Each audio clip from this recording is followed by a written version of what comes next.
أعوذ بالله السميع العليم من الشيطان اللعين الرجيم. بسم الله الرحمن الرحيم. الحمد لله رب العالمين، وصلى الله على سيدنا بالقاسم محمد وعلى آله الطيبين الطاهرين. اللهم صل على محمد وآل محمد. ورد في الحديث الشريف أنه إذا مات العالم ثلم في الإسلام ثلمة لا يسدها شيء أبدا إلا عالم مثله.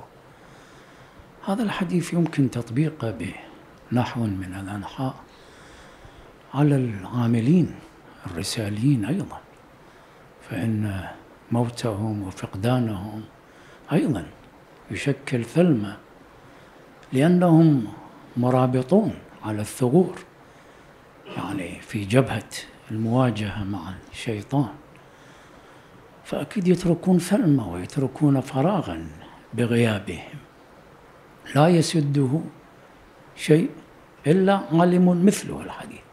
فكذلك لا يسد هذا الفراغ ولا يجبر هذه المصيبة إلا عامل رسالي مثله.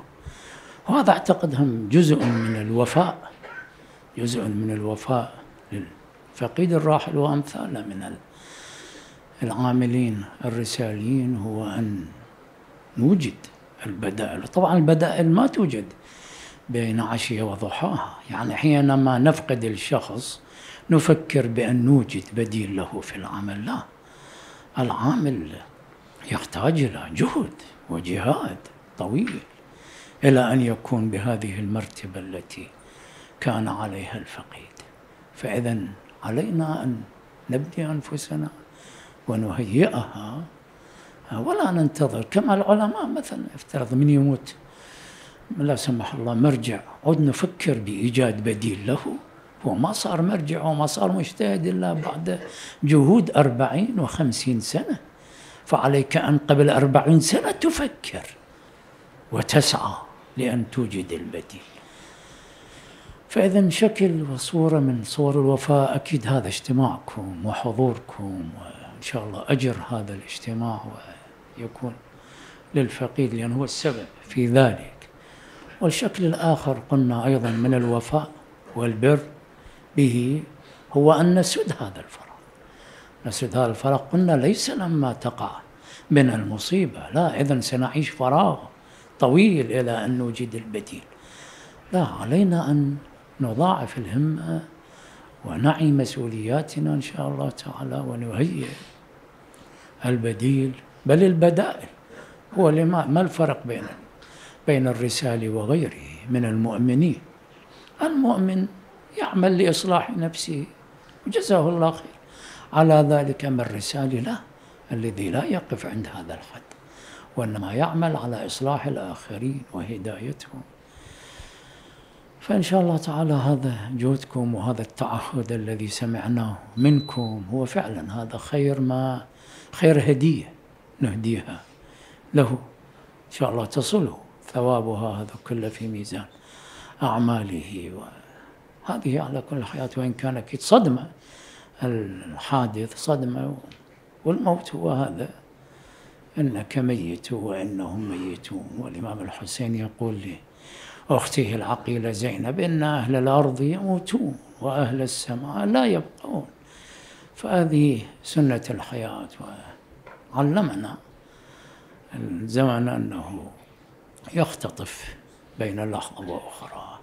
أعزاء علينا، نسأل الله تعالى أن يعوضنا عنه ويعوضه بالدرجات العالية في الجنان. كلكم تعلمون أنه قضى ختم حياته السعيدة في أجواء من السمو ومن الطهر ومن النقاء، في مشهد يمكن قضى في شهر رمضان معتكفا هناك مدة من الزمن، ثم أكملها في الأيام الأخيرة في جوار أمير المؤمنين عليه السلام، وفاز بلقاء الله تعالى وهو متوجه إلى النجف لكي يواصل درسه بعد تعطيل عيد المبارك.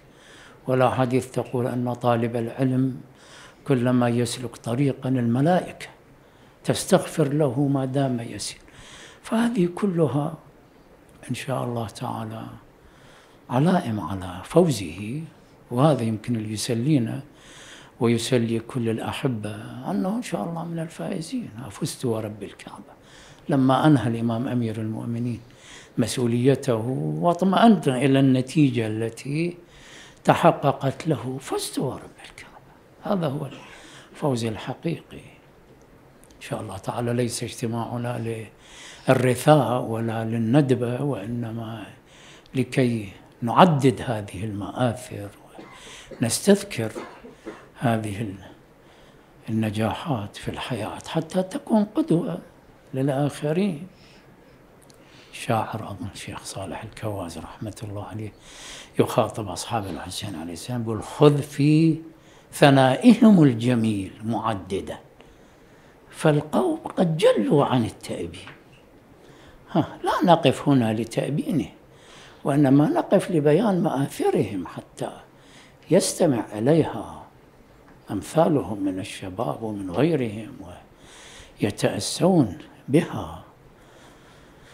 فلذلك أجد أيضا من الوفاء له أن نخبة خصوصا اللي كانوا يعني ملاصقين له ومطلعين عليه أن يسجلوا هذه المواقف وهذه التوفيقات التي رافقته في حياته، وتطبع في كراس في كتيب يكون متناول الشباب حتى يستفيدوا منه.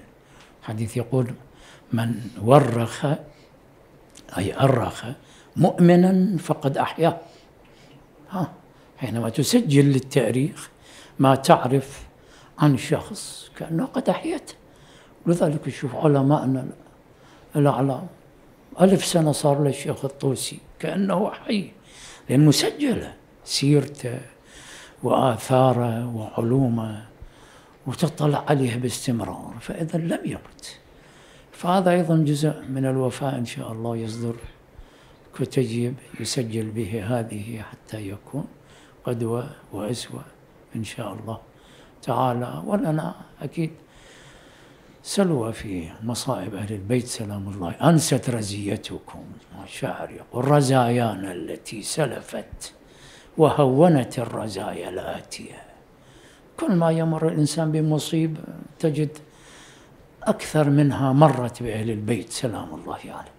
هاي المشاهد التي ترونها في غزة مثلا ويتفجع لها العالم ويتعاطف لها، هاي أشد منها مرت على أهل البيت في كربلاء. تتحدث عن طفل مثلا ضربته الطائرات الصهيونية وقتلته أخو عبد الله الرضيع أمامك، الشهداء. تتحدث عن نساء حصل ذلك هنا. عن أي شيء تتحدث؟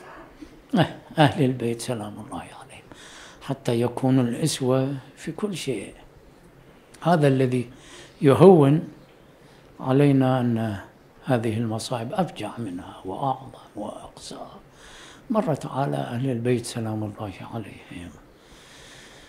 وحينما نستذكر بالتأكيد الخاتمة الحسنة التي انتهى إليها، فهو هذا الفوز الحقيقي. شو يريد يعمر الإنسان وش قد يبقى؟ فأكيد الأفضل له الله يختار له الخير حينما يختاره وهو في قمة وذروة نجاحات. إنسان يمر تدري بحالات من الصعود والهبوط بسبب مشاغل الدنيا وبسبب علاقاته المتنوعة. فما أحلى إذن أن يختار الله تعالى الإنسان وهو في ذروة. حتى يمكن بعض الأخوة الذين رافقوه كان يقولون يعني في هذه الأيام الأخيرة من شهر رمضان هو يحس أنه فتحالة يعني من السمو يعني لم يكن يشعر بها من قبل. فإذا من نعم الله تعالى على الإنسان أن يختاره وهو في ذروة سموه وتكامله، حتى لأن المرء يسجل بحسب خاتمته. شلون احنا بالامتحانات مرات طالب يأخذ بامتحان درجة بامتحان أخرى، فالمدرس شفقة بطلابه يقول راح أحسب لكم أعلى الدرجتين بالامتحانات، مو أجمع وقسم على 2. توجد هذه الحالة. فالله تعالى كذلك يجازي الإنسان على أفضل حالة التقاه بها. فحينما إذن الله تعالى يختار الإنسان ويقبضه إليه وهو في أرقى درجاته، إذن تسجل كل حياته على حسب هذه الدرجة وليس على حسب المراحل التي مرت به. هذه أمور أكيد إن شاء الله استذكارها واستحضارها أولا يسلينا ويجبر إن شاء الله مصيبتكم ومصيبتنا به، وثانيا حتى تكون إن شاء الله أسوة وقدوة لكل الشباب. أجدد تعازي لكم وشكري لحضوركم بالتأكيد، هذه المواساة له ولذويه ولمحبيه ولمريديه. إن شاء الله تعالى تكونون أنتم سلوتنا وما تتركون الفراغ، بالعكس إن شاء الله تكون هذا حافزا لأن تضاعفوا الجهد وتعوضوا هذا الفراغ. والحمد لله الذي لا يحمد على مكروه سواه، وصلى الله على سيدنا أبي القاسم محمد وعلى آله الطيبين الطاهرين. اللهم صل